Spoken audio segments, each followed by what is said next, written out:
అదే మాదిరిగా వేదిక పైన ఉన్న నాయకులు పేరు పేరున ఎవలోల పేర్లు అయితే నేను చెప్పలేదు. మండల పార్టీ అధ్యక్షుడు నరసింహరావు గాని ఇంకెవలోల పేర్లు చెప్పలేదో మీరు మనసులనే తిట్టుకోవాలి, బయట తిట్టొద్దని కోరుతూ మా తమ్ముడు శాసన మండలి సభ్యుడు నవీన్ కుమార్ రెడ్డి గారు, అదేవిధంగా వేదిక ముందున్న ఓపికగా కూర్చున్న మా అక్క చెల్లెన్లు, మా అన్న తమ్ముళ్ళు, హైదరాబాద్కి వెళ్ళి ప్రత్యేకంగా వచ్చిన మా పత్రికా మిత్రులు, పేరు పేరున అందరికీ హృదయపూర్వకంగా నమస్కారం తెలియజేస్తా ఉన్నా.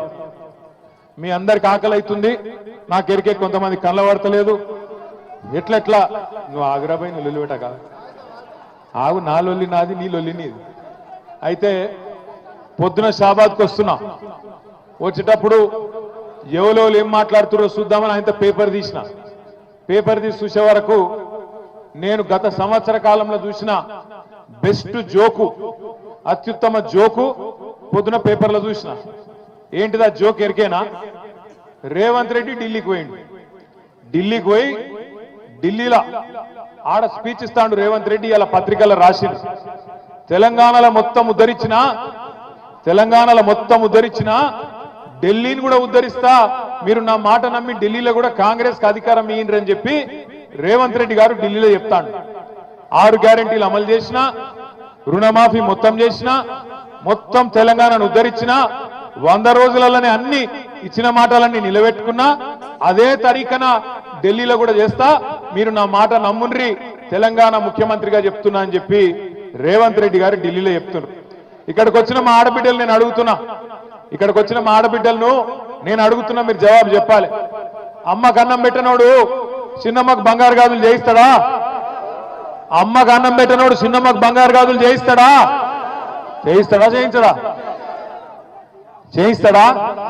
చేయించాడు. కూట్ల రాయి తీయనోడు ఏట్ల రాయి తీస్తాడా? తెలంగాణను ఉద్ధరించినోడు అంటే ఢిల్లీలో ఉద్ధరిస్తాడా? పోయి అబద్ధాలు చెప్పొచ్చు నా ముఖ్యమంత్రి అంటోడు. 6 గ్యారెంటీలు అమలు చేసేసిందట, అయిపోయిందట. ఇప్పుడే చెన్నమ్మ చెప్పింది. చెన్నమ్మకు బాగా కోపం వచ్చింది. ఏమన్నది చెన్నమ్మ? వీడు లంగున్నాడు, రుణమాఫీ చేసిన అని చెప్తుండు, యాడ చేసిండు, నాకు 55,000 లోన్ ఉన్నది, రుణమాఫీ కాలేదు, యాడ చేసిండని లొల్లి పెడుతుంది. మరి ఏం చేయాలి చెన్నమ్మ అన్న? ఏం చేయాలి? మరి నువ్వు అన్నది నేను చెప్తా, అయితే నా మీద కేసు పెడతారు మళ్ళా. ఇక ఒక మాట అన్నది కనుక నేను అన్నా చెన్నమ్మను, బాగా వైలెంట్ ఉన్నావు, ఏం సంగతి, నువ్వు ఏ ఊరని అడిగితే నాకు పక్కకెళ్ళి అవినాష్ చెప్తుండు, జర ఆ ఊళ్ళో కొద్దిగా గరం ఉంటారన్న మనుషులు అందరని చెప్తుండు మా తమ్ముడు అవినాష్ రెడ్డి. ఏ ఊరు అది? గుమ్మడిగూడెం. కొద్దిగా జాగ్రత్తగా ఉండాలి కుమ్మరిగూడెం వాళ్ళతో, బాగా వైలెంట్ ఉన్నారు. నేనేమంటున్నా అంటే 6 గ్యారెంటీలు అన్నాడు, 6 గ్యారెంటీ అమలైంది. ఏదా 6 గ్యారెంటీ? Free bus. ఆ ఫ్రీ బస్సు ఒకటి మాత్రం అమలైంది. ఇక బస్సు ఆపుతుర్రా లేదో నాకు తెలియదు. ఇక మరి కొంతమంది ఏమో మరి రత్నమ్మనే వచ్చి వెళ్ళి పెడతాను, మా ఊరికి బస్సే దిక్కులేదు, ఫ్రీ బస్ ఎక్కడిదని ఆవిలు వెళ్ళి పెడతాను. పెడుతున్నావా లేదా? కాదు.